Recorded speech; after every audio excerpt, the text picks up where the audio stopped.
subas. Wave your hands and worship. Give him praise. Give him praise. He is here tonight. Father, we worship you. Father, we worship you. We adore you. We praise your holy name. Blessed be the holy name.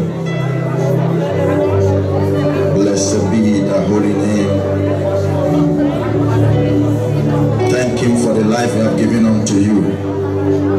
Thank him for his goodness and mercy upon your family.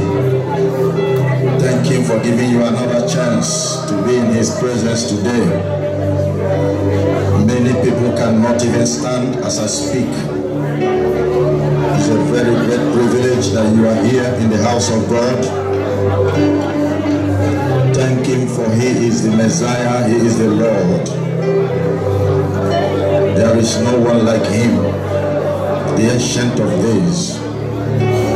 Lift up your hand and worship. Father, we thank you. Father, we thank you. Father, we thank you. Father, we thank you. Thank him also for what he is about to do tonight. Because he is about to do something new. He's about to do something new in your life tonight. Lift up your hands, everybody. Worship him. Give him praise. Give him glory. Father, we thank you. Father, we thank you. Father, we thank you. Father, we thank you. It's a thing of joy that we are alive in his presence.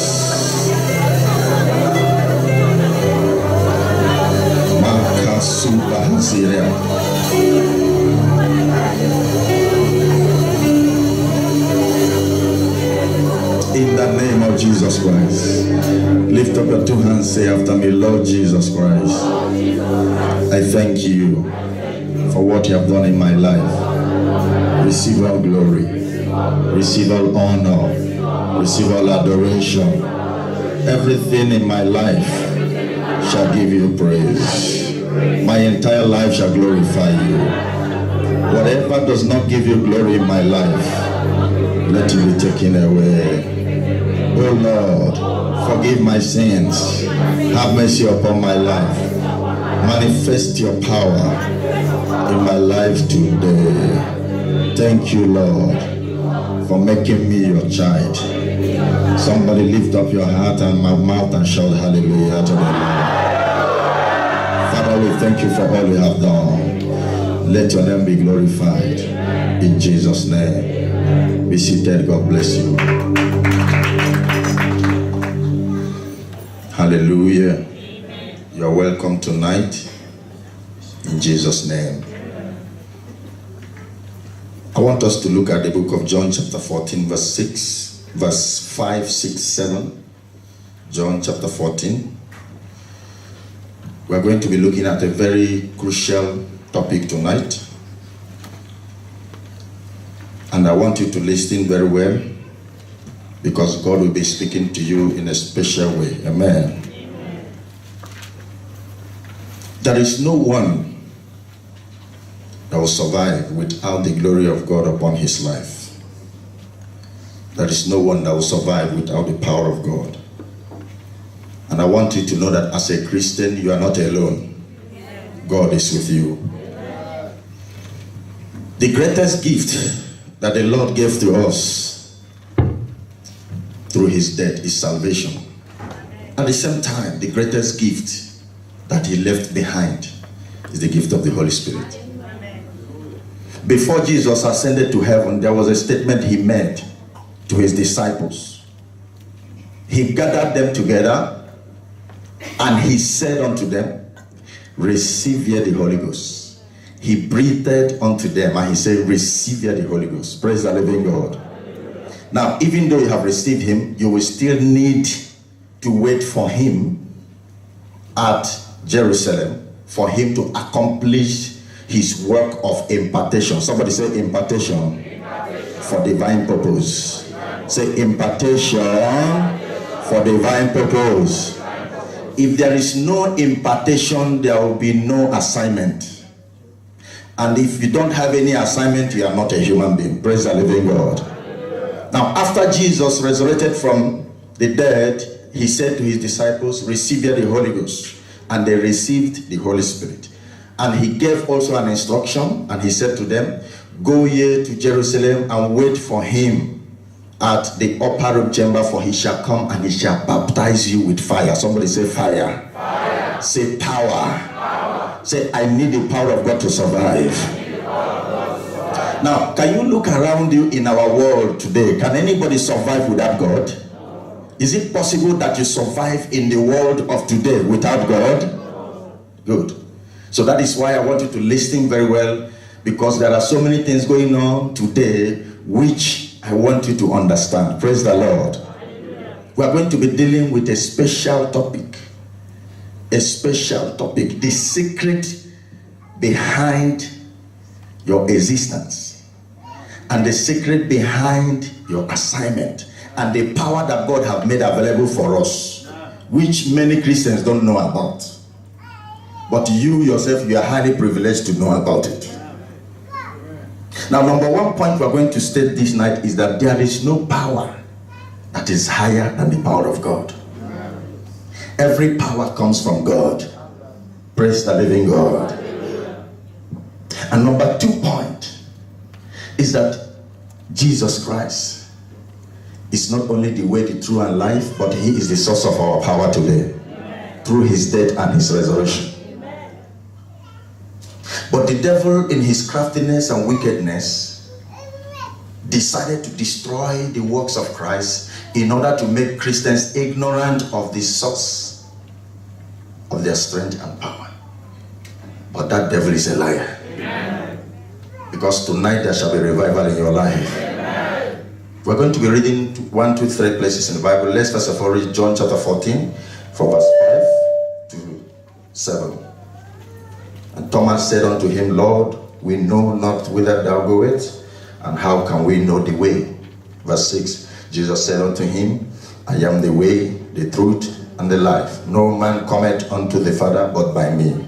Somebody say, Jesus Christ is the way. The way to salvation. The way to heaven. The way to power and authority. Can you say better amen? Verse 7, if ye had known me, ye would have known my Father also. And from henceforth ye know him and have seen him. Let's go to John chapter 8. John chapter 8, verses number 32. John chapter 8, verses number 32. Are you there? Okay, can we read together? 1 to go. And ye shall know the truth, and the truth shall make you free. We are talking about freedom, salvation, and the source of authority and power. John chapter 17. Anybody that left truth, that person already have abandoned the power of God. Because in the truth is where the power is. Without the truth, there is no power. So if you are looking for the power of God outside the truth, that means that you are looking for false power. The true and genuine and real power of God lies in the truth. And we are going to see, according to the Bible, that Jesus Christ is established as the truth. Praise the Lord. Hallelujah. Even if you are looking for healing, salvation, deliverance, sanctification, consecration, whatever you are looking for, the source of it is the truth. And the truth is Jesus Christ. John chapter 17, can we look at the Bible quickly? John chapter 17. Can we read verses 17? John 17, verses 17. 1 to go. Sanctify them through thy truth. Thy word. Can Can we read it again? 1, 2, go. Thy word is truth. Anybody who must be sanctified and consecrated must be sanctified through the word of God. And the word of God is truth. And the truth is Jesus Christ. And Jesus Christ is the Son of God. And the Son of God being our Savior today. Amen. So for you to be sanctified, for you to be set free, for you to be delivered, you must believe in the truth. Amen. And we thank God that where we read in verses 32 of John 8 says that you shall know the truth, and the truth shall make you free. So there is no healing outside the truth. There is no deliverance outside the truth. There is no freedom outside the truth. There is no shortcut to solutions of problems of life outside the truth. Everything you are looking for as a believer, as a Christian, everything you're looking for, your freedom, your salvation, deliverance, healing, everything is in the truth. And the truth is the word of God. And the word of God is Jesus Christ. Amen. So let us not deceive ourselves by trying to look for solutions outside the truth. Somebody say the truth is Jesus Christ. Say it again. The truth is Jesus Christ. Everything you are looking for, even tonight, you are going to get it only through Jesus Christ. And you must follow the truth. You must accept the truth. You must believe the truth. And the truth shall make you free. The truth shall set you free. The truth shall deliver you. The truth shall heal you. The truth shall heal you and heal your soul and deliver your family. Can somebody shout that amen louder and clear? So when you try to change the truth and make it look as if it is truth, and when you know it is not truth, you are making it to look like false, or you are making it to look like hypocrisy or pretense, that is when the devil will take advantage of you. And that is the problem of the church today. The church of Christ is suffering today because the truth have been changed. But tonight, God shall bring revival upon you. Let's look at 2 Corinthians chapter 4. 2 Corinthians chapter 4 from verse 2 to 5. 2 Corinthians chapter 4 from verse 2 to 5. Are you there? 2 Corinthians chapter 4 from verse 2 to 5. But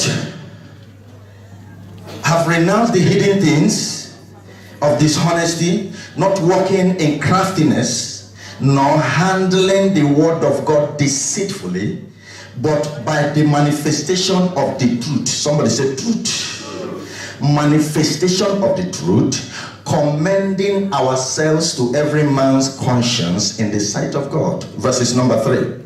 But if our gospel be hid, it is hid to them that are lost. Can somebody say, I am lost but I am found? There are people that are lost and found, but there are those who are lost and they are not found. Some of them shall still be found, but so many of them will no longer be found again. Did you hear this simple explanation? There are people who are already found. They are lost, they are found. And there are those who are not yet found, but shall be found later. But there are also those who are not found that shall not be found. Preach from here till tomorrow, they will not be found. But I pray that you will not be among such people. Let's repeat that verse 3 again. He said, but if our gospel be hid, it is hid to them that are lost. Now look at verse 4. Why is it hid to them? Verse 4 will now explain to us very well. Verse 4 says, in whom the God of this world. Which God is the Bible referring to in that place? The small g God, that is the devil himself. Because in every activity of life, there is a demon in charge of everything. Everything you see today, a demon is in charge of it. Praise the living God. Now, this God of this world, the Bible says, he had blinded the mind of them which do not believe, lest the light of the glorious gospel of Christ should do what? Who is the image of God should shine unto them. Verse 5. For we preach not ourselves, but Christ Jesus the Lord, and ourselves your servants for Christ's sake. I pray that today, whatever the devil has given you as a false doctrine, God shall reveal the truth to you. This demon is busy camouflaging the truth into making the lie, from pit of head into making it look like it is truth. And because multitude believe in it, many people believe in it, and then many so-called preachers preach it. So today, the body of Christ believes a lie instead of truth. So the few ones that are preaching this truth, they look like idiots in the sight of men. They look like foolish people because majority are preaching this lie as if it is truth. And this same God of this world that the Bible mentioned here in verse 4 have blinded the heart of many, and they believe lie instead of truth. But I pray that you shall not be among those that shall be blinded to believe a lie, but you shall believe the truth that set free. You shall believe the truth that gives salvation. You shall believe the original word of God, and you shall not perish, because it is only when you believe the original word of God that you shall be redeemed. I pray that you shall be redeemed in these days. You shall not be destroyed by the God of this world. You shall not be destroyed by false doctrine. You shall not be destroyed by demonic attacks in the body of Christ, but you shall be set free. You shall be delivered. You shall be sanctified. Your name shall not be wiped away from the book of life. Somebody rise up and shout a better amen. Now, I'm still laying the foundation of my teaching. Sit down and listen to me. It is the original truth that will generate the original power. It is the original truth that will generate the original glory. Somebody said the glory. Say it again, the glory. And we talk about the glory during the course of this teaching, because it is the glory that brings the devil to his knee.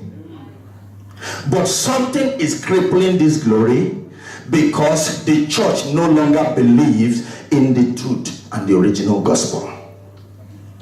Say to neighbor, we are going back to the original gospel. I can't hear you. Speak to your neighbor. Say to him or her, we are going back to the original gospel. That is where the salvation is. That is where the power is. That is where the original deliverance is. Okay. Look at something in Romans chapter 4. If truly you want to encounter power, you must believe in the truth. Amen. There is no two ways about it. There is no escape. If you must encounter the original power of God, you must believe in the truth. You must not be among those that hate the truth. The truth is bitter, but the truth is the best. Yes. Anybody that tells you the truth loves you. Because we are in a generation whereby people are afraid to say the truth. If I say the truth now, they will capture me. If I say the truth now, they will kill me. They will gang up against me. So anybody that have the courage and boldness to say the truth, God is sending him to set you free. God loves you. That is why he because it's not easy to summon courage in a wicked world to speak the truth. There are so many countries today, if you try to fight evil and fight crime and say the truth, they will gang up and eliminate you. Am I saying something here? Romans chapter 10. Where is the original power of God? It is only in the truth. It is only in the original word of God. Romans chapter 10 from verses 8 to 11. Romans chapter 10 from verse 8 to 11. Are you there? Can we read together? 1 to go. The word is nigh thee, even in thy mouth and in thy heart. That is the word of faith which we preach. Verse 9. That if thou shalt confess with thy mouth the Lord Jesus Christ, and shalt believe where? In thy heart, that God has raised him from the dead, thou shalt be saved. Verses 10. For with the heart man believeth unto righteousness, but with the mouth confession is made unto salvation. Can we go to the same Romans again, chapter 1? Romans chapter 1. Somebody say, Lord, speak to me tonight. I can't hear you. Romans chapter 1, we start from verse 16, we read verse 17. Romans chapter 1, 16, 17. Are you there? Can we read 16? 1 to go. For I am not ashamed of the gospel of Christ. Now, stop there. Which gospel is the Bible talking about here? The gospel of truth. The only person that will be ashamed of the gospel of Christ is the one that doesn't want people to stone him. But Paul is saying something here. Somebody say, I will not be ashamed of Christ. I will not be ashamed to defend him. I will not be ashamed to say the truth. I will not be ashamed to accept the truth. Because inside this truth is my freedom. Inside the truth is my deliverance. Inside the truth is my salvation. Inside the truth is my eternal hope. So if I am ashamed of this truth, I shall not be saved. I shall be doomed. So I will not be ashamed of the gospel of Christ. Somebody say amen. Now look at the next line. That is why I want you to understand that the only gospel that will give us this power we are looking for is the gospel of truth. Somebody say power behind the truth. Say it again. What is the next line saying to us? For it is the power of God unto salvation to everyone that believeth, to the Jews first and also to the Greek. Can we read it together again so we understand it very well? Verse 16, 1 to go. For I am not ashamed of the gospel of Christ, for it is the power of God unto salvation to everyone that believeth, to the Jew first and also to the Greeks. There lieth the power. Without this very gospel of truth, the original power that Jesus gave to us will not be found anywhere in the world. So what the church of Christ is enjoying now is the gift of Christ, not the power of salvation. Because the only way the power of salvation can be revealed to us is only when we believe in the truth. Believe in the truth, accept the truth, and begin to do what it says. Praise the Lord. Okay, go to 1 Samuel now. There comes my message. Why we read all these places in New Testament is for you to understand the secret of power. The secret of power. For many Christians have been confused. They don't know the original power of God. When they see gift manifesting, they look at it and they said, oh, God is so mighty. Yes, of course, God is so mighty. But you must understand the difference between the gift of God and the power of salvation, which comes through the fruit of the Holy Spirit. Because when the Holy Ghost gives us gift, there is also another powerful attribute of the Holy Spirit that he has, which is called the fruit of the Holy Spirit. But today people are no more talking about the fruit of the Holy Spirit. We're only concerned about the gift of the Holy Ghost. Just prophecy and prophecy and prophecy and prophecy. I call it prophecy madness these days. Every church now, everybody is looking for a church where they will tell him that it is your uncle that killed your mother. It is your father that is destroying your destiny. Everybody is quiet because you are all guilty. If there is no thought, says the Lord, your uncle is behind your problem, that man of God is not a powerful man of God. We have forgotten where Christ brought us from and where he is taking us to. My prayer is that this very ship that is about to sink will not sink with you. But that ship, which is the ship of Noah, you shall be found inside it. That amen, I cannot hear it. Stand up and say to 3 persons, go after the fruit and not after the gift. Go after the fruit. For me, I prefer the fruit of the Holy Ghost, the fruit of peace, the fruit of long suffering, the fruit of gentleness, the fruit of love, the fruit of joy, the fruit of temperance. But many people prefer prophecy and deliverance and miracles and signs and wonders. Those ones are secondary. The major one is the fruit of the Holy Ghost. Now, where in this very generation will you hear people preach and believe long suffering? Nowhere. Everybody wants immediate miracle. If God is not blessing me this week, he is no more alive. My miracle must manifest today. Today.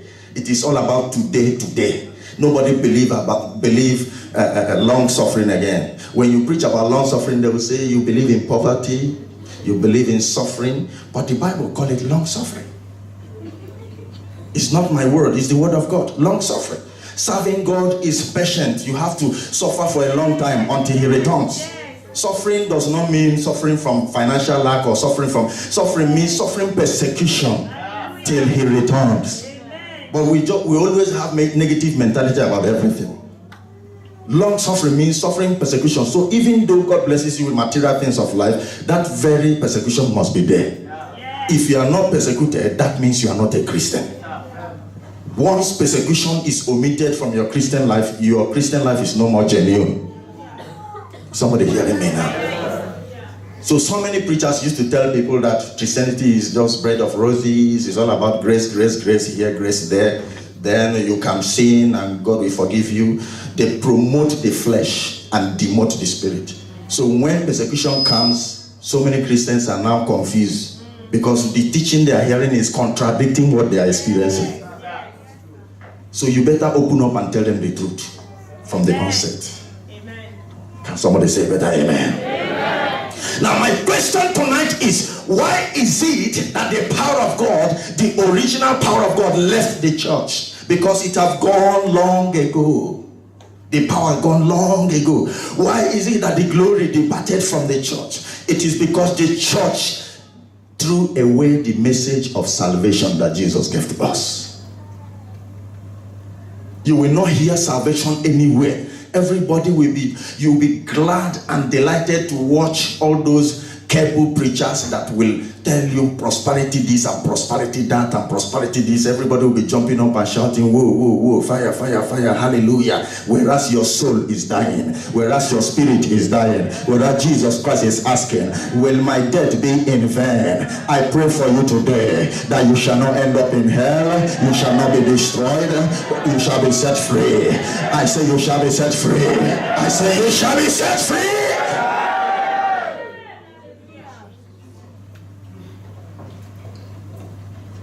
Look at the book of 1 Samuel. 1 Samuel. Let somebody this night not go home the same. Because God is here to speak to someone. But I don't know who that person is. 1 Samuel, are you there?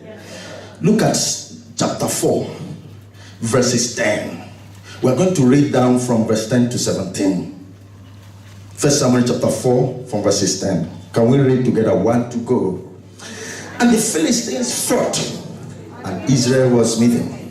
And they fled every man into his tent. And there was a very great slaughter, for there fell of Israel 30,000 footmen. Everybody listen to me. 30,000 soldiers were killed. Because God left them, because God was no more happy with them. When God is not happy with you, the enemy will take advantage. When the glory of God disappears, the enemy will bring problems and attacks. But when the presence of God is with you, no power can challenge you, no demon can challenge you. So it is the glory of God in your life that the enemy is afraid of. The enemy is not afraid of your pointed nose or your beautiful face or the money you have in your account or your stature or your color, but he's afraid of God in you. He's afraid of the power of God in you. He's afraid of the glory of God in you. And because he is afraid of the glory of God in you, he cannot attack you when he sees the glory. So what he does is to push you to commit sin so that the glory will disappear. Because the only thing that can remove the glory of God from your life is disobedience and sin. If there is no sin in your life, the glory of God will not depart from you. Righteousness will keep the glory of God. Holiness will keep the glory of God. Forgiveness will keep the glory of God. Long suffering will keep the glory of God. Prayer and fasting will keep the glory of God. Purity of heart will keep the glory of God. You are not saying amen because you are a prosperous generation that does not want to believe the gospel of truth. But if you are here, you want to believe the truth and you want the truth to set you free. Can you stand up and shout hallelujah to the King of Kings and the Lord of Lords? When when the truth is there, the glory is there. But when the truth disappears, the glory will disappear. And when the glory disappears, the enemy will appear. Sit down and listen to me. Don't forget that before this very war, God had been warning Eli and saying unto him, if you don't repent, you and your household, I will destroy you. And Eli did not listen to the voice of God. Eli was a powerful man, very humble, very obedient, but his children were disobedient. And Eli had been warned by God severally that he should warn his children to repent. And because he did not warn them very well, the wrath of God came down upon them. Everybody listen. Israel never loses any battle because God is with them. Amen. If God is with you, you cannot lose any battle. Amen. But whenever God disappears, can somebody tell me why in the world today should Christians be alive and evil things is happening in our society? Oh, you're not answering me. Why is it that all these bad things is happening when there are churches everywhere? That will tell you where I'm going to. It's not about shouting fire every night and holding tarry night and going to fasting and prayer. If there is no holiness, there is no victory. It is holiness that will keep the power of victory alive. It's not anointing, it's not gift. Can somebody jump up and shout, Father, make me holy, make me holy, make me holy. Make me holy, holy, holy, pure. Only holiness will give you the sword to destroy Leviathan and bruise the head of the serpent. The serpent will have power over you when you don't keep yourself holy. Israel went with a divided heart to face the Philistines, and the Philistines bruised and destroyed them. 30,000 footmen were destroyed because the glory was no more there, because they disobeyed God. Look at verses number 11. We're going to see how many evil happens to someone or to a community or to a family or to a nation when the glory is no more there. When the glory is no more there, evil that will happen will be many. And that evil will take place in a short time. When the devil attacked the life of Job, he lost everything under 1 week, under 1 year, under 1 month, under why? The glory disappeared. So he took that opportunity. That is what happens when you are the type that have been destroying his kingdom. The day the glory will disappear, he will make sure he deal with you so that you will not bounce back again and start attacking you.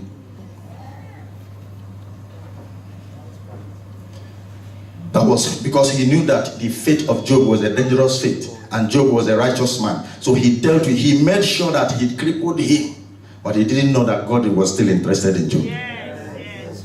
So that is why you see some people, when they start going down, they go down, because the glory is no more there. Because the devil will come after them.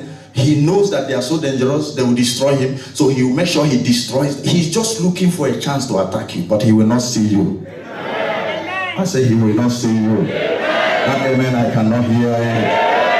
Rise up and shout that amen louder and clearer. Say to 5 people, he will not see you. He will not see you. The devil will not see you. Can you stand up and do something now? The devil will not see you. So by the time we read down to verse 17, you will see that a lot of evil happened to Israel in just 1 hour.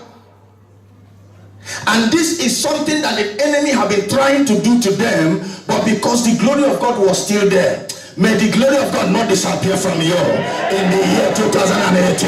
May the glory of God not disappear from you in the year 2019. May the glory of God not disappear from you all the days of your life. Is a believer, rise up and shout it louder and better than me. Look at verses 11. The Bible says, and the ark of God was taken. How many evil now? The first one, they lost 30,000 footmen. Second one, the ark of God was taken. And then the 2 sons of Eli, Hophni and Phinehas, were killed. How many evil now? This is happening within minutes. Look at verse 12. And there ran a man of Benjamin out of the army and came to Shiloh the same day with his cloth rent and with the earth upon his head. That is, sand was all over. He was just looking dirty. Now look at verse 13. And then he came to Eli, and he came. Lo, Eli sat upon a seat by the wayside watching, for his heart trembled for the ark of God. He was remembering the ark of God. Now look at what happened. And when the man came into the city and told it, all the city cried out. Can we read verse 14 together? Want to go? And when Eli heard the noise of the crying, he said, what meaneth the noise of this tumult? And the man came in hastily and told Eli. Can we read verse 15 together? Want to go? Now Eli was 98 years old, and his eyes were dim, and he could not see. You know, there are some certain age you reach in life when you become so old, you are not supposed to hear certain things. It's just like women. When something happened in the family, the first set of people you hide it from is the women. Your sisters, your mom, am I saying something here?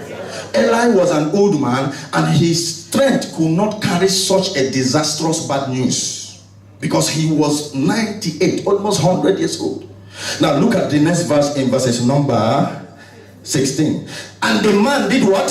Said to Eli, I am he that came out of the army, and I fled today out of the army. And he said, what is there done, my son? Can we read verse 17 together? And the messenger answered and said, Israel is fled, number one, before the Philistines. And there have also been a great slaughter among the people, number two.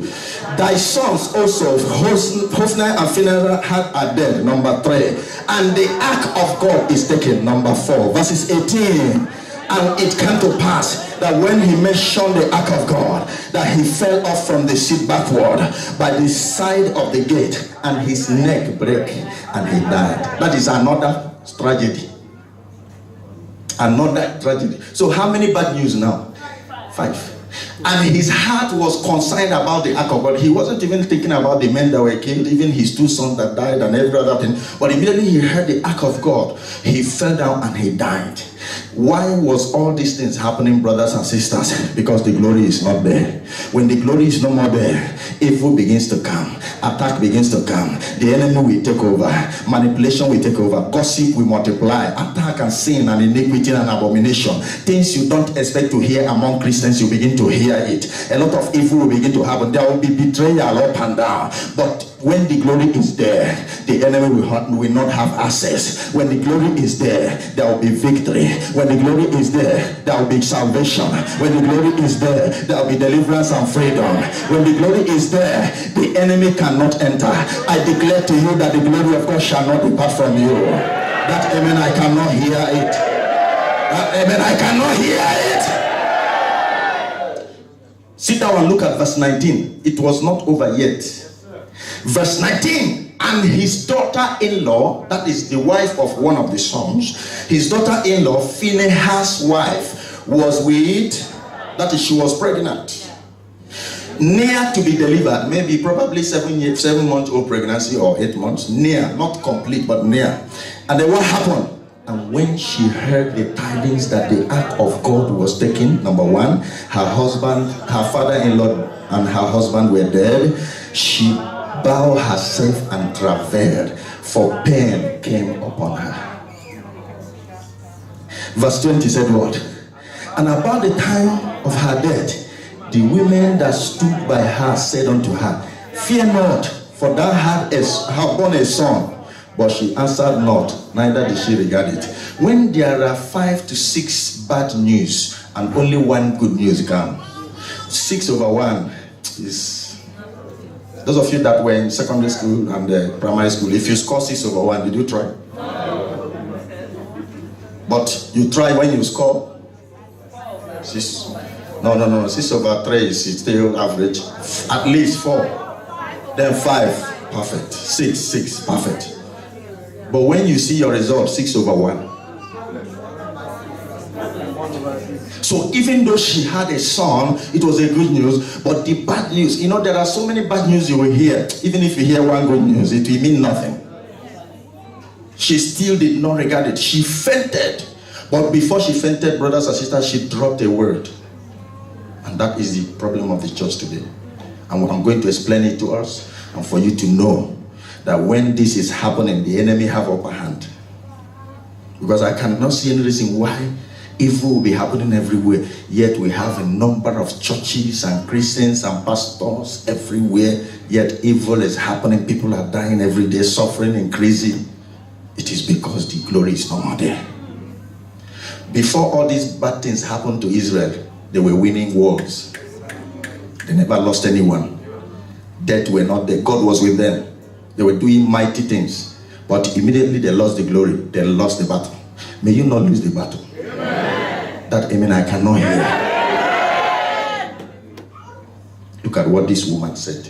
Can we read verse 21? And she named the child Ichabod, saying, the glory is departed from Israel, because the ark of God was taken, and because of her father-in-law and her husband. Verses 22. And she said, the glory is departed from Israel, for the ark of God is taken. The glory of God is departed from the church of Christ, brothers and sisters. What we are seeing these days is just gift and empty noise. Don't be deceived. Say to your neighbor, don't be deceived. Don't be deceived. I will tell you the truth. Amen. What you are seeing is abandoned gift. Gift can be so powerful that it can turn your head upside down. When Satan disobeyed God, God left him with his gift. God did not take his gift because his gift was already polluted. That is what we are seeing in the churches today. That is what we are seeing in the body of Christ today. Empty noise, big houses, big cathedrals, and big names. But there is no more consecration. There is no more salvation. There is no more glory. What you are seeing is just empty gift that is abandoned. But I pray for somebody here that you shall not be carried away. You shall not be deceived. No power shall deceive you. You shall go back to the grace, to the place of grace, to the place of truth, to the place of salvation, to the place of righteousness, to the place of purity. The Bible says that righteousness shall exalt a nation, but sin is every reproach to my people. Brothers and sisters, we are in a generation where sin is the order of the day in the church. Nobody wants to talk about salvation again. Every pastor is now a prophet. Nobody wants to be a pastor. There is no more humility. Everybody is full of himself. The spirit of pride is in the church. The spirit of idolatry is in the church. The spirit of fornication and adultery is in the church. Materialism and covetousness is now in the church. These are the things that chase away the glory of God. But if we shall say no to all sort of division, with all sort of unrighteousness, the glory shall return back again. I prophesy to everybody here that you shall not be deceived in these last days. No false preacher shall deceive you. No false doctrine shall deceive you. Somebody say a louder amen. Remember that Jesus said that in the last days perilous times shall come, and men shall be lovers of themselves. We are now in the last days, brothers and sisters, and that is why you are seeing all sorts of evil spoken of by Daniel the prophet. The abomination of desolation upon the altar is now happening in the church of Christ. But I want to prophesy to you tonight that you shall not be deceived. You shall not be destroyed. Let nothing take away your salvation. I am not hearing your amen. Let nothing take away your salvation. For heaven and earth shall pass away, but the word of God shall stand. Everybody listen to me. Whether you believe it or not, there is heaven and there is hell. I am asking the church a question tonight. If you die today, where will you spend eternity? If Jesus comes tonight, where will you spend eternity? Everybody is talking about breakthrough. I want to be the president of my nation. I want to go to school. I want to be be the richest man in my community. I want to become this. I want to become that. But I want to let you know that after this life, there is another life. After this life, there is another life. No matter what you acquire, it will not save you. Money will not save you. Title will not save you. Your mother will not save you. Your father will not save you. Your friend will not save you. Your brother will not save you. Your wife will not save you. Your husband will not save you. But only Jesus Christ will give you salvation. For there is no other name given among men that we shall be saved but the name of Jesus Christ. I pray for somebody here that you shall not be destroyed by the things of this world. I cannot hear your amen. The world is passing away. As I speak to you now, the earth is passing away. Riches are passing away. Everything is coming to an end very soon. Where will you be if Jesus shall appear now? Where is your target? Is it heaven or is it hell? The Bible says that it shall profit you nothing if you shall gain the whole world and lose your soul in hell.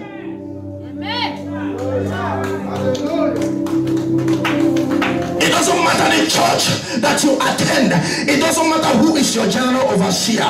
I know you have a great man of God that you respect so much. Some of you are just coming to our church because you know there is solution here, because you know God will visit you here, but your mind is not here. There is that man of God you respect so much. There is that woman of God that is your role model because she preached what you want, because he preached what you want. On the last day they will not save you.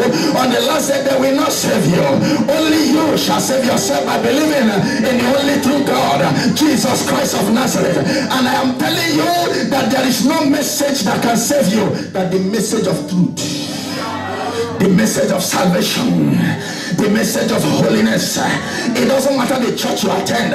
I don't care who your man of God is. I don't care who your papa or mama is. Some of you are fans to great preachers. I know you because in the YouTube you watch them, you tag them, you preach about them. But here you are coming here because of what you will get. But I want to let you know something, brothers and sisters. If you repent now, God will have mercy on you. Because what I'm telling you, very soon, all those popes that you are respecting, all those archbishops and all those bishops, that you will see that at the end of the day, most of them are already in hell when they are still alive. As I speak to you now, there are popes in hell. As I speak to you now, there are pastors in hell. As I speak to you now, there are apostles in hell. There are prophets, so-called prophets, so-called. That is why right now I am careful with prophecy. If you watch me now, I don't prophesy like before, because the Bible says on the last days, some will come to Jesus and say, haven't we prophesied in your name? Yes. Haven't we healed in your name? What will he say to them? Depart from me, all you that work in iniquity. And now everybody is running after prophet. So some people that God gave that gift of prophecy, this gift is making them so big that they don't respect anybody again. There is this pride in them. I don't know if you notice what I said. So that is what I don't want. Thank God I have many gifts. I have many gifts. Yes, sir. I was in Onitsha and I told them I know what you people are looking for. Pastor will come and say, hey, your father is the... I say, I will not tell you.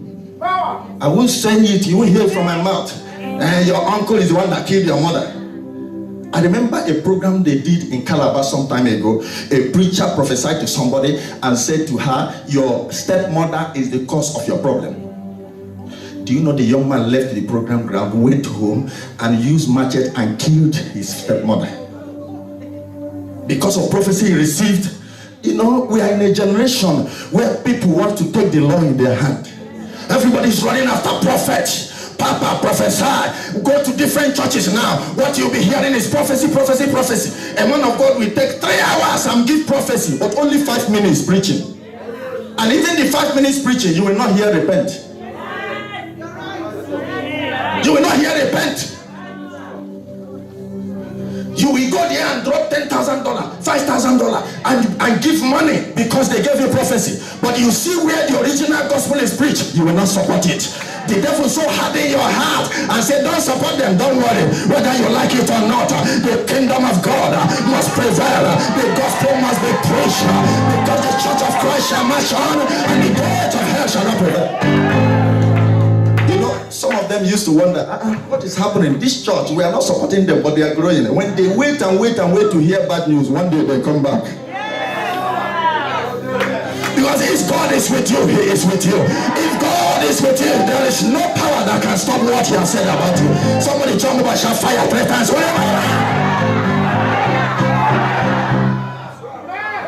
So these days, even when I hear, I will wisely prophesy and release it. I give my prophecy these days with what do you call it? Yes, wisdom, but I'm thinking of something. Parables.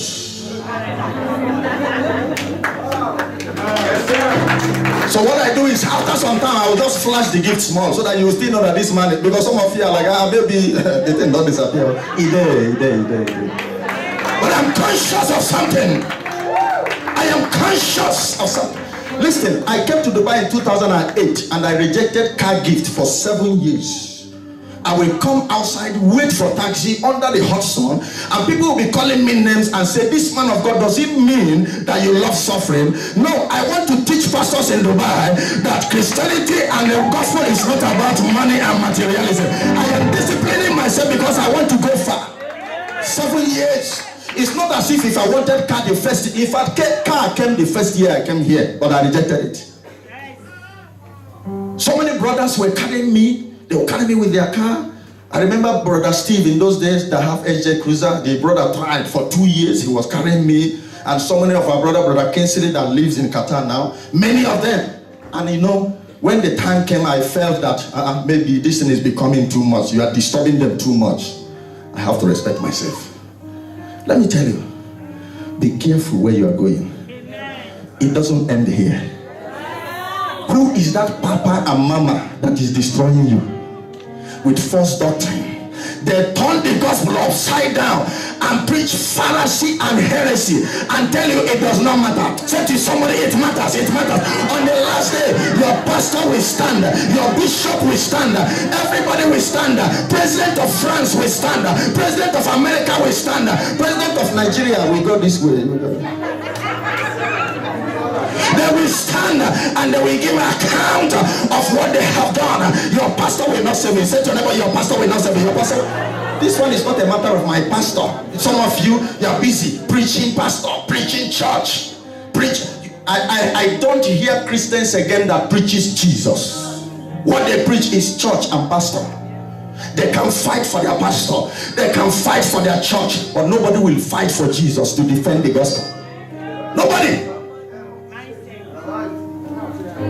A man will leave his house, going to the market. By the time he returned back to his house in the evening, more than 25 churches have invited him to come. And do you know the funny part? These 25 churches, they are saying one thing: come to our church, come to our church, come to our church, come to our church. So it's all about church and no more about Jesus. But some of these people are looking for somebody that will introduce them to Jesus Christ. We are no more listening. Human beings are so wise that they are no more listening to what you preach. They are no more listening to what you say. But they want to see Jesus in your character. They want to see Jesus in your way of life. If what you are doing is according to what is in the Bible, they will come to you and they will ask you, "Come, can you show me that you're Jesus?"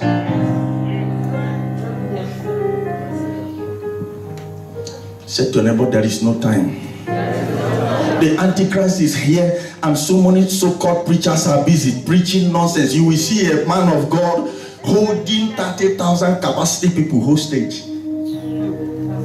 Pastors are now kidnappers. So a man of God is preaching to 5,000 congregation. He doesn't know what to say. You are listening to, okay, maybe he's joking, maybe he's warming up. Let me wait for when the original message will land. Before you know it, they will share the grace and go. No message. Nothing is happening. You go to churches. Today is Sunday, brothers and sisters. How many churches today preached salvation and won souls to Christ? It's all about entertainment. Some even bring comedians in the church, worldly hip-hop stars on the altar. They come and they begin to mesmerize the altar of God, making joke of the Holy Spirit. Somebody jump over, shout fire. Now you are sitting there making joke of the Holy Ghost.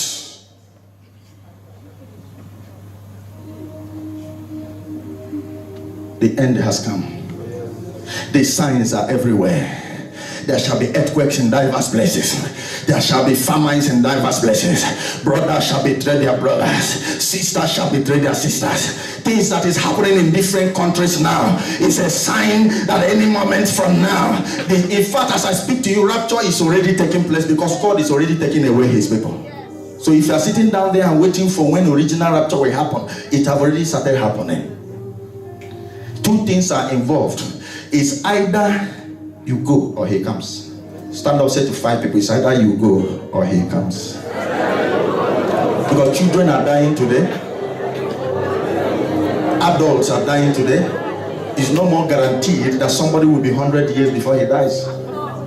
25 can go, 18, 10, 5-year-old dies, 18-year-old dies, 30, 25, 45. You see a man full of life,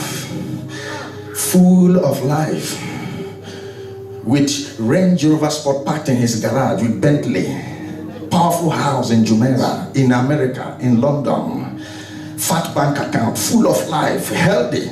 Just wake up one morning and he's gone. 35 years, 36, 37, 29. They just write rest in peace. But this was a big boy, big girl. People are dying. So anybody can die. If you are saying that Christ will delay in coming, what of those who are dying? Are you okay? Let me ask you, are you sure of your life? I know we are praying that we will not die. I will not die, but I will live and declare the works of the Lord. But yet people are dying. You don't own your life. You don't own your life. Go to Dubai mortuary now. You see somebody just died today. Doctors, just as I speak now, as I'm talking to you now, doctors are just closing somebody now in different hospitals. People are dying every minute, every second. People are dying, and you sit down here. You are looking at your wristwatch, and you are looking at your bank account. You are claiming you are a big boy and a big girl. There is nothing in this life. I said there is nothing in this life. I said there is nothing in this life. Only humble yourself and accept Jesus as your Lord and Savior. Be born again in truth and in spirit. Repent from your heart. Say to your neighbor, repent from the depth of your heart. Stop playing Christianity. Stop playing Christianity. Let me tell you, if you are a Christian, be a Christian. If you are not a Christian, after today, go back, put on jeans, go to club and dance Spanish language. Go and dance, go to club, kill yourself. Stop deceiving yourself. If you're a Christian, be a Christian.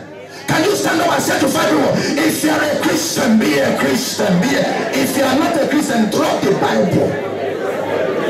Some of you are coming from the club and you are coming to church. Who are you deceiving? I might not see you, but God saw you. Who is that man you slept with yesterday night at 2 a.m.? Whose house are you coming to church from now? Your boyfriend, your so-called boyfriend that did not pay a dime on your head, and you are not ashamed. You are answering a sister. You are on the road to hell if you don't repent.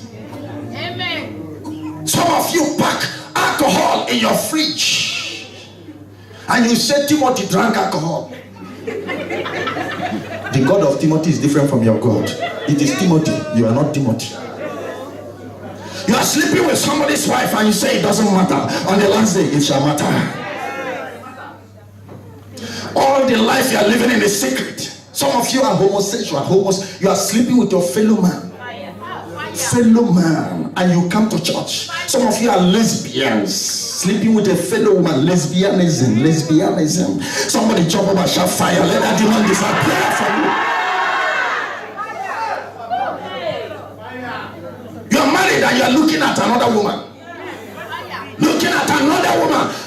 Which woman is more beautiful than your wife? Which woman is more beautiful than your wife? You are here, you are beating your wife. The day you beat your wife again, we will come to your house and take away your Bible. You are not allowed to own a Bible. And you are a woman, you don't respect your husband because he lost his job.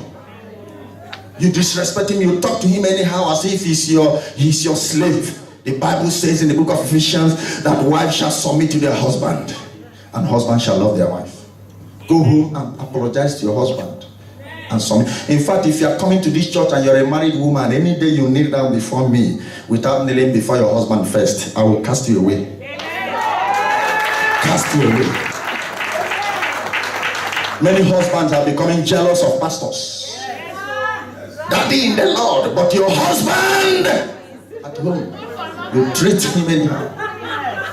You don't respect him, but you kneel before your pastor. Any true man of God that is preaching the gospel of salvation should caution female members of the church to respect their husband. Can somebody say Christ is on the way? I will not miss it. I will not miss this flight. There is only one flight. There is only one flight. If you miss the flight that goes from Qatar to Dubai, you shall reconfirm your ticket. If you miss the flight that flies from Johannesburg to New York City, you can still reconfirm your ticket. If you miss your flight going to Lagos, Nigeria, you can still reconfirm your ticket. If you miss your flight from Boston to Munich, you can still reconfirm your ticket. But this flight I am talking about is only one flight. That if you miss it, there is no confirmation of ticket. And as I speak to you now, the flight is about to take off. But the problem is that many people don't know that this flight is about to take off. And the pilot is ready. The flight is ready. But people that are supposed to be boarding right now, they are busy going to cinema. They are busy going to club. They are busy playing Christianity. They are busy living a hypocritical life. People that are supposed to board this flight, they don't even know that the flight is about to take off. The bad news about this is that when the flight takes off, there is no other flight that will replace it. The flight of rapture.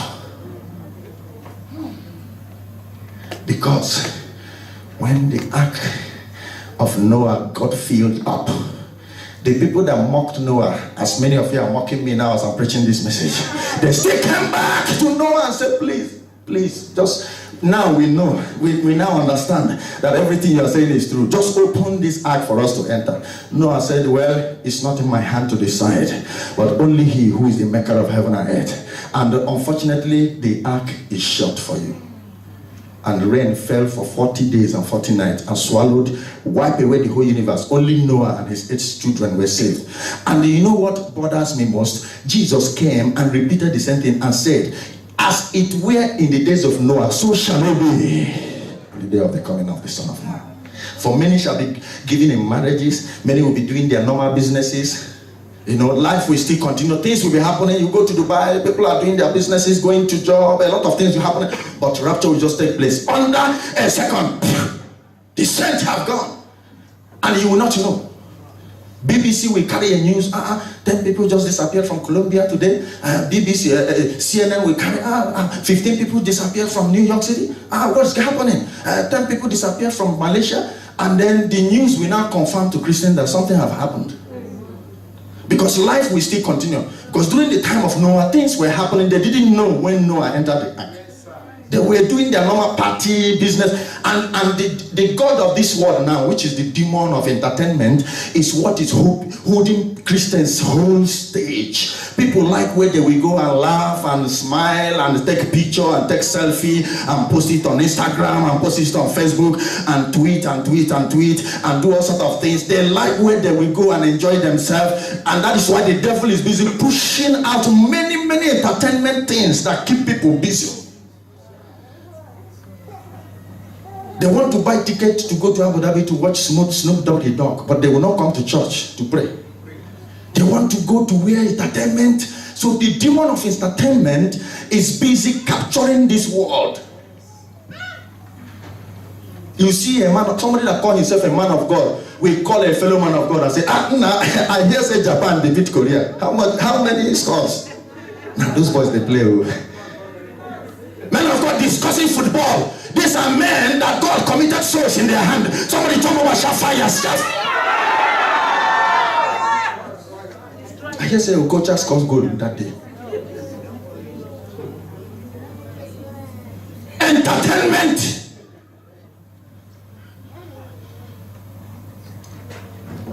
Bring that pamphlet. Share to the church. Everybody sit down. 27 jobs you are not allowed to do. Christians are not allowed to do. There are more than 100. But we are going to see 27 jobs. As a Christian, this is what church leaders should be teaching the church. You go, you do job, you do people, you do a lot of criminal things. You come to church and you take microphone and say, praise the Lord. God gave me breakthrough. And you don't know that heaven is not happy because you did not do the right thing. We don't have time to read the Bible verses. When you go home, you read all the Bible verses under. But we are going to look at 27 jobs that Christians are not allowed to do. If you are a Christian and you are doing them, God is not involved. Like I said, there are more than 100. But these 27 are just summary of the major thing happening today in the society. The job you do must glorify God. The life you live must glorify God. Your dressing must glorify God. Your speech must glorify God. Everything about you must be to the glory of God. So many people don't consider this, but they don't know it is serious before God. What are you doing to earn your living? What kind of job do you do to survive? Number one, working in tobacco company. You work where they produce tobacco, smoke, all these cigarettes and all this marijuana or whatever that people smoke and they get high, they go home, they beat their wife, they misbehave. Some of them are even in the psychiatric hospital because of the number of tobacco they have taken. And you as a Christian, you are working where they produce these things, or you distribute them because you want to make fast money. It is wrong. By the time we finish this teaching, next time I will also show you about 35 jobs that Christians can do. And then you will now realize that there are many jobs waiting for you there. But because the God of this world will not permit you to know the truth, He made you understand and believe that these ones are the genuine ones. So you see nothing wrong with it. Without knowing that there are many, many genuine jobs that you can do and make millions of dollars. Millions. Me, I don't believe in poverty. I don't believe in poverty. But do make your money in the right way. There are genuine jobs you can do. There are genuine contracts you can execute, even if you did not go to school. Everything is not education. There are people who did not go to school, but they are richer than those that went to school. There are so many professors now, they are poor, broke, but they can speak grammar. They can speak English. All those grammar that end with zim, zim, zim. They know how to speak, but they have nothing. It's not about education. There are genuine work you can do. Working in tobacco companies, distributing, working, or supporting those who are working is wrong. Number two, working in massage centers. A whole family man will wear a towel with big belly, lie down, and a small girl will begin to there, touch it, the other side. This is a man that left a wife at home with 3 children. And from hellfire. Because from there, anything can happen. Another woman is seeing your nakedness. Or you think that is the only way to make money. You establish your own massage center and you employ people to work for you. You are distributing the spirit of fornication. That's what you are encouraging people to fornicate. And you are a Christian. Go and close it up. The problem we have today is that people lack inspiration of what to do to make money. So they follow the easy way. And at the end of the day, any money you make that is not godly cannot profit you anything. That is what many people don't understand. Number 3, tattoo drawing centers. Where you draw tattoo, give people names. Some people write the name of their boyfriend on their arm. The name of their sugar daddy. The one that is running now is baby mama. Baby papa. Some of you here are baby papas. God will have mercy on you people. You are not married, but you have mama that is mamaing your children. Drawing tattoo in your body, drawing all sort of marks, disguising people's body, destroying them. Somebody is feeling pain and is still tormenting himself. A woman will pierce her nose and put a ring there, and it is painful, but she's crying. That is the demon of torment. May God deliver you from the spirit of torment. Some put something in their tongue. Some put this draw snake on their neck. And all those things are demonic mark. Remember that demonic marks cannot be removed. You try to remove it, you can't remove it. May God deliver this generation. Number 4, internet fraud. Some people sit in their home and they are duping people. And some people go to the extent of going to ritualists so that anybody they dupe will pay money. And the worst part is that so many pastors are praying for these people to make money. Internet fraud. Any money you got from internet fraud has no foundation. The same way it comes is the same way it goes. Because you are bringing a curse on yourself and on your children. Like I said, next week we're going to look at 35 jobs you can do. So when I begin to narrate those jobs you can do, you find out that you have been living in ignorance all these years. You will cry and ask God for mercy. Because internet fraud is not the best way out of poverty. You make that money, you lose it. Yes. You lose your life at the end. Yes. Can somebody say a better amen? Amen? Every spirit of shortcut will cut somebody short. But I pray today that you shall not be cut short. Amen. In the name of Jesus Christ. Number 5 is prostitution. We live in a society where some men, some women brings young girls from Thailand, Philippines, Malaysia, Nigeria, Cameroon, from Kenya, from different countries to come to the city and begin to sleep with different men to make money. Some of them even initiate them and force them to pay a certain amount of money that if they don't pay, they go mad. There was a time we had a news in Nigeria that the king of Edo State laid a curse on them and started working. Huh? Did you hear about that? Somebody will bring 18 girls, lock them up in a room and collect their passport and charge them to pay $15,000 each. That is wickedness from the pit of hell.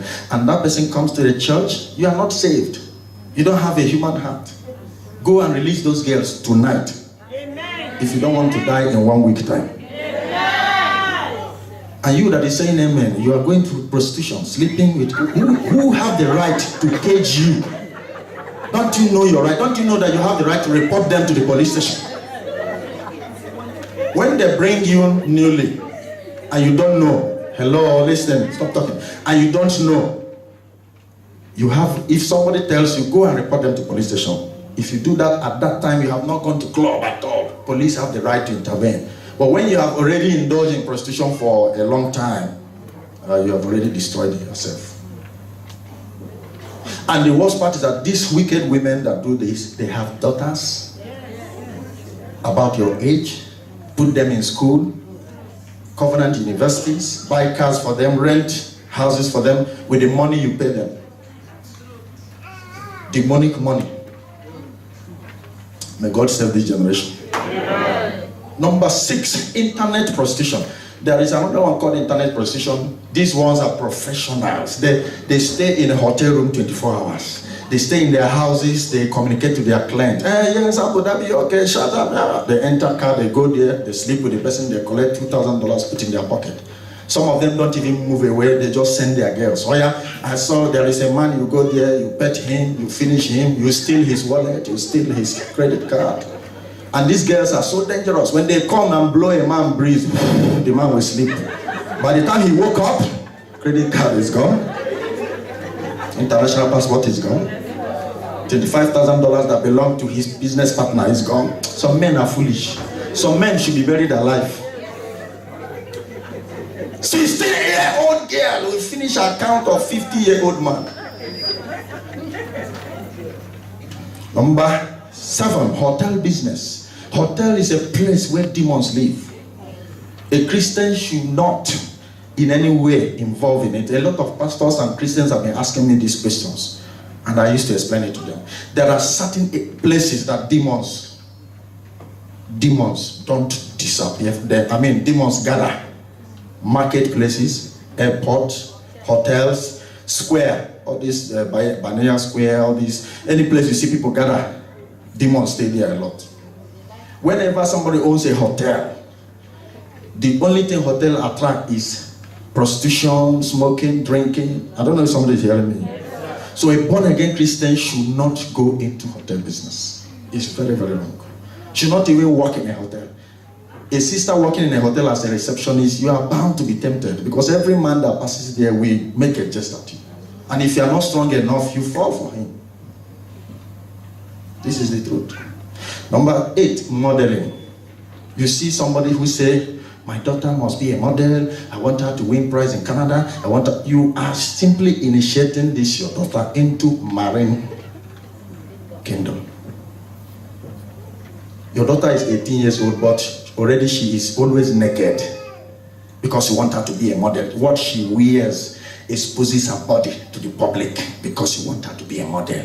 You want her to make money. Before you know it, she begins to appear on the front page of a magazine. Before you know it, porn stars will come and say to her, we'll pay you $200,000. Just come and be naked for us for 5 minutes. And the money will tempt her. She won't tell you what she did to get the money.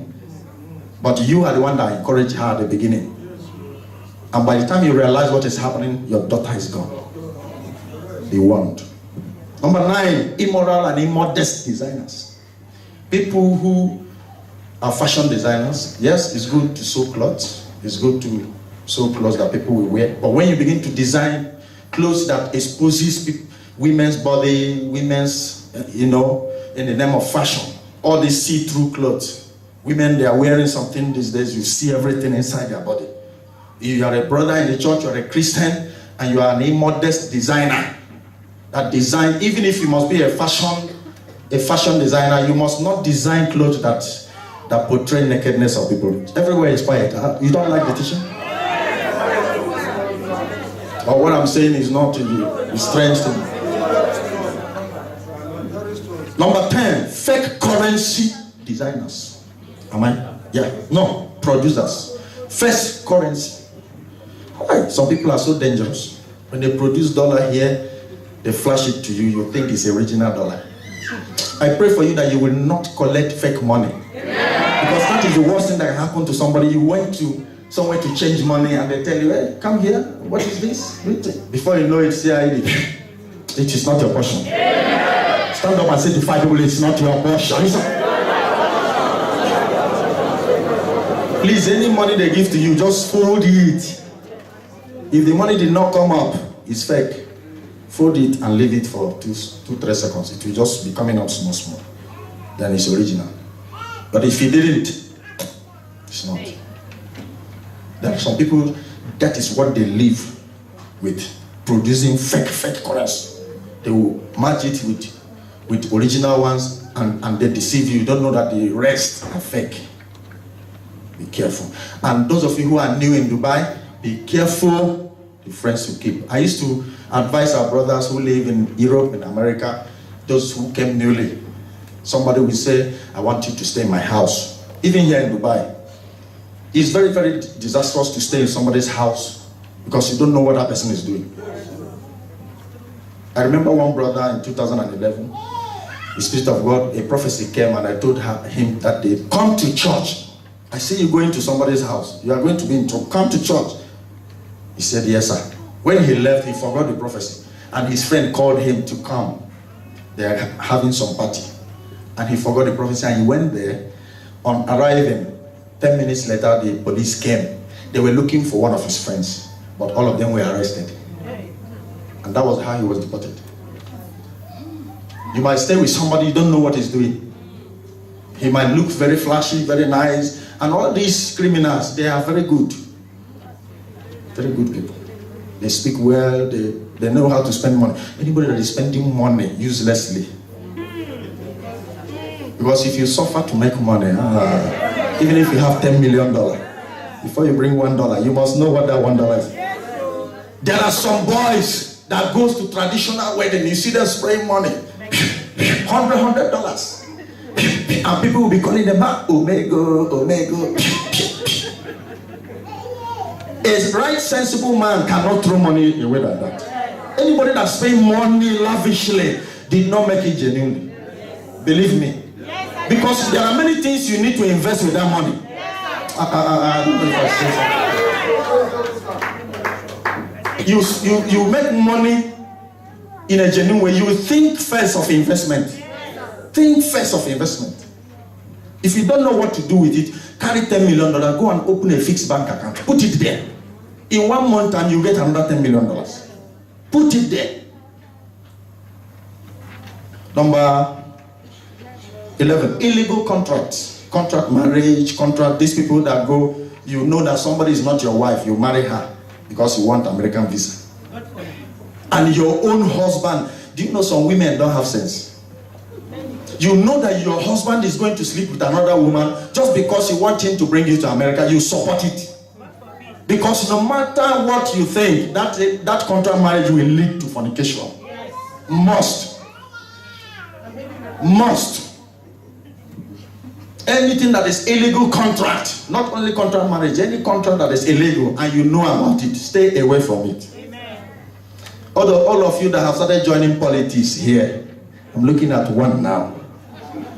All of you that have started joining, I'm afraid of you people now. Politicians, I fear una. Ibanyago. Mawa eba na daba ibanyago. Kukwezi okuna.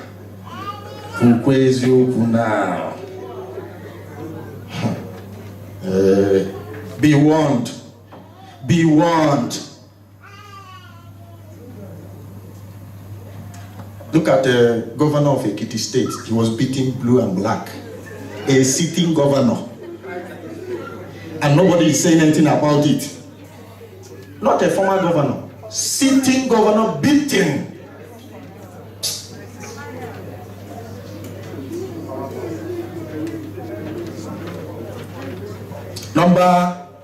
I want to be fast now because of time. Number 12.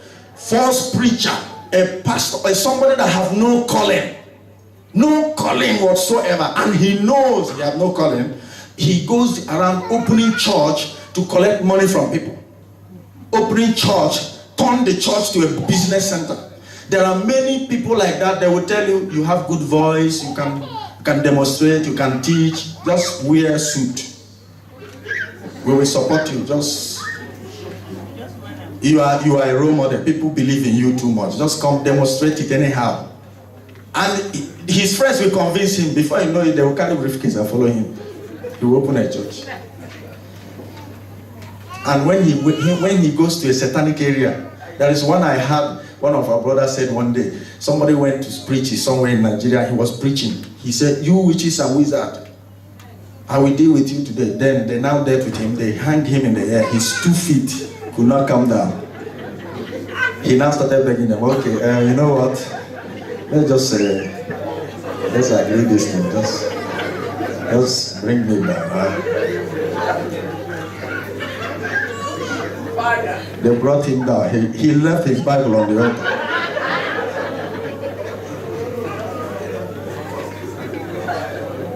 And when they start deceiving people, and people are many, that is why you see a lot of heresies in Israel. There is nothing like that. There is nothing. When you see people coming, they don't know what to do again. They don't know how to control them. They don't know what to say. They now go into fetish things and start doing all sorts of things because they are not originally called. When a man of God is called, you know he's called. Everybody knows he's called. Number 13, accomplice of supporting of crime. Those who are accomplice, supporting any kind of crime. You don't like drinking. You don't drink. You don't smoke.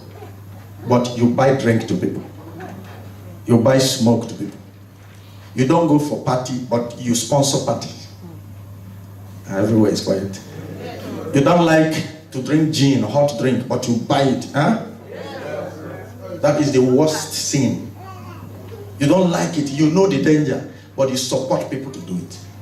You don't involve in criminal activities, but you have boys that go to do it. That person is worse than a native doctor. If you are indulging in such, you will repent now and God will have mercy. Then, number 14, working on Sundays. Sunday is the day of rest, the day of worship, the day our Lord Jesus Christ resurrected from the dead. In fact, the day when we came to Dubai newly, people told me here, "Pastor, if this church starts on Sunday, people will not come, this and that. People are working. Dubai is a busy place. That Friday is the day of..." I said, "Listen, I hear from God. And I do what God said. They say, okay, Pastor, we live in Dubai. I will tell you what is happening in Dubai. I say, okay, let's see. Our first service, Sunday, 7 p.m., everywhere was full. Amen. 10 years ago, till today, we are worshiping on Sunday. People are coming. Even those worshiping on Friday have not even... Huh? What am I saying? Sunday is a day you should respect. Even if you look at people from other religions, when it's time for their prayer, they abandon their business. You have million contracts. No, wait, finish prayer. No. They do that prayer. But you, a Christian, you are praying. As your phone rang, you say, thank you, Jesus. Wait, Jesus. Hello? You answer. And then, hey, Jesus, God bless you. How are you today? You start praying again. Are you a Christian? Number 15, fake visa business. There is one visa in Dubai they call KK. If you hear KK, run. Newcomers, I'm telling some of you newcomers, some of you think you are a resident. Yeah, you are a resident. There is another kind of resident. When you hear KK, you know somebody have taken away your money, have given you another visa. How can you call yourself a Christian and you collect money from somebody and you promise him heaven and earth, you promise him job, you promise him accommodation, and you collect big money only for you to give him fake visa? Some of them, even they get to the airport, they are arrested at the airport, and you feel happy about it. You've done it to 1, 2, 3, 4, 5 people, 10 people, 20 people, and you're still doing it.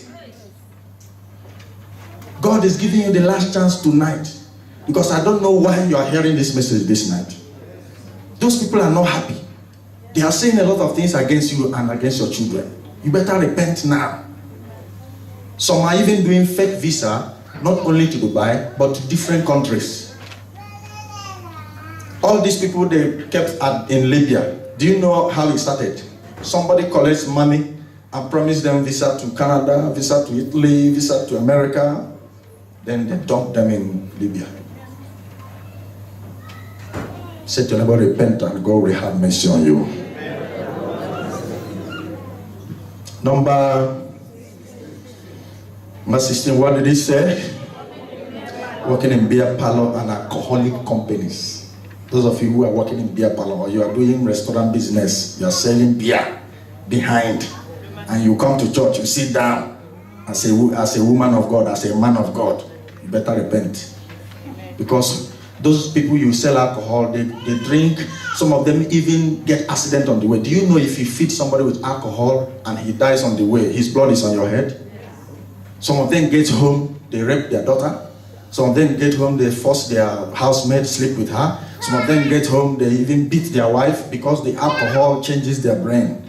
Once they get intoxicated, they can misbehave. May God have mercy on you. Number 17, abortion centers. All these girls that are brought for prostitution, once they have pregnancy issue, their mother will take them to somewhere and remove the baby. They conceive again, they remove it. They conceive again. Before you know it, they remove their womb. Forgetting that these girls will get married tomorrow.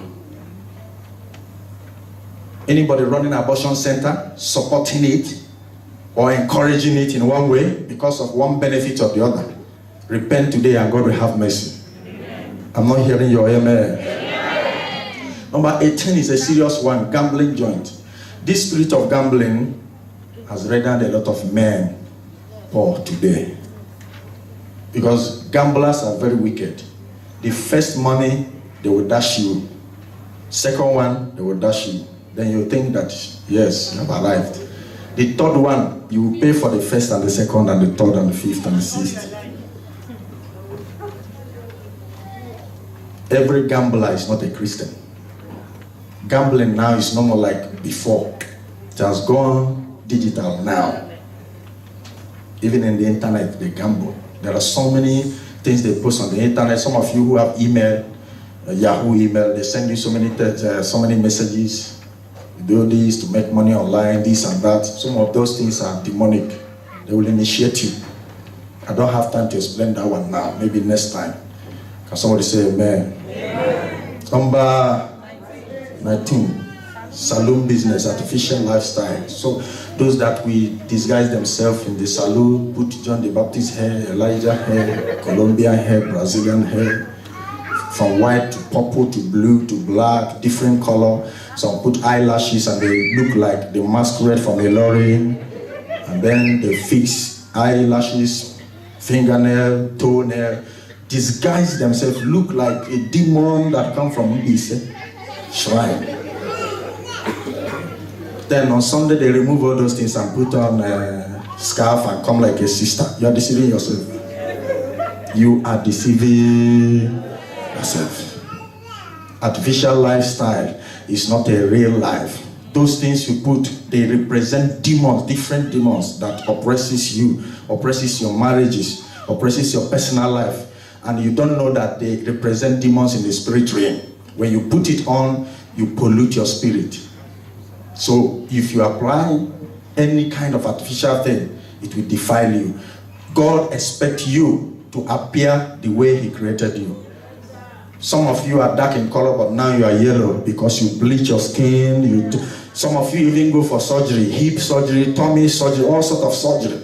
Some changes their face because they want to look like Michael Jackson. Michael Jackson, before he died, you see, he was looking like some... Before he did that surgery, he was a human being, normal, very handsome man. But after that surgery, he went away from human being. Is that what you want to be? Let that demon perish today. It's a demon from the pit of hell, but it shall not attack you. Stand up and shout the element louder and clearer. Number what? Number 20, plastic surgeon. Any doctor who is a plastic surgeon that performs surgery on people to change their look, and you say you're a Christian, you better resign from that work. Or you're a Christian, you want to change your look, want to look like this man. Listen, look the way you are. You are special. You are a special species. There is no one like you. You cannot look like another. Stand up and say to 3 persons, you cannot be like me. I am special. I am special. Can you stand up and do that?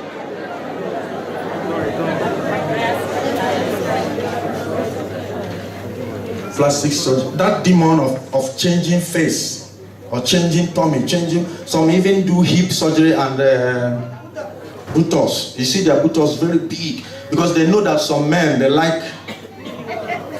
Anytime a woman passes by, they'll be looking at her back. What are you looking for there? What did you keep there? Number 21. Number 21. What did he say? Lawyer to criminals, murderers. You are a barrister here. Barristers and lawyers. How can a lawyer know that this man is a criminal and he defend him? You know he killed. You know he's a dictator. You know he did all sorts of things. Just because of the money he will give you, you will defend him. You defend. If it's not bad to be a lawyer, but if you're a born-again Christian and you're a lawyer, defend the truth. Amen. When you know that person is guilty, well, I can't handle your case. Simple. God will still bless you. Amen. Oh. Amen. God will give you a good job that will bless you. Amen. Once you are faithful to him, he will bless you. You are not saying that, amen. Amen. Is there a lawyer here? Who is that? They are hiding. Number 22, contract marriage. We have discussed about that. Number 23, mortuary and casket producers. You see, caskets should be produced. Hello? Listen. Caskets should be produced by hospitals.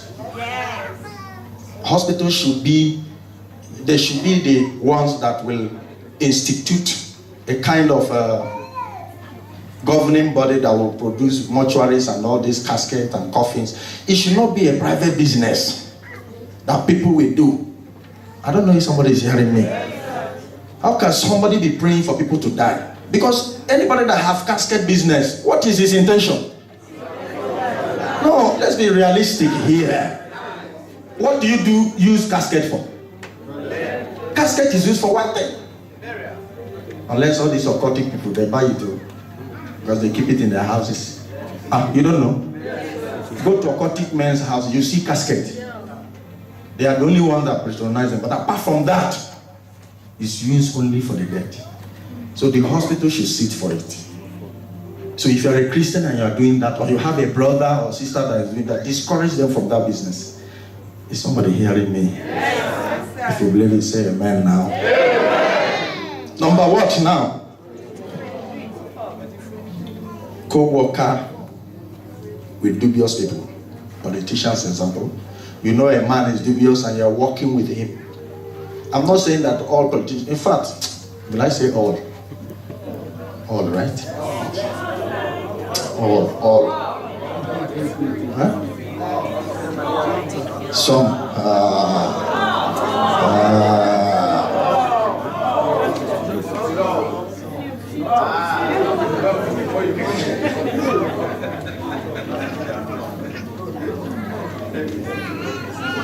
If you see a dubious person, you see evil communication, that friend that is close to you, before you know it, you start behaving like him. His character will influence you. Is somebody hearing me? Stay with people that will encourage you and bring out the best in you, not people that will mislead you. Praise the Lord. Then number 25, athletics. People that, how can a married woman put in presence of crowd? Will you support that? Will you support that? You know, sometimes when I teach like this, some people are like, this man of God, where are you from? There are things you should not do as Christians. Forget about the crown. Forget about the reward. Forget about the award, and forget about the money. Don't worry, by the time we learn things you can do and make money, you'll be amazed. You will now forget all these ones. Because some of you are like, Pastor, this one, this, we are comparing. Because that spirit is still holding you, but that spirit will leave you tonight. You didn't say that amen because you don't want that spirit to leave you. That spirit will leave you tonight. Because all those things that are written there is spirit behind it that is holding you. Do you know there are so many girls that are doing prostitution, not because they lack money. They are from rich family. Oh, their parents are well-to-do, but because that demon won't let them. Huh? I have seen men of God who go to prostitute lounge where they gather and then try to give them money, try to preach to them. But at the end of the day, some of them will resist. No. Because that demon. Huh? So what they need is what? Deliverance.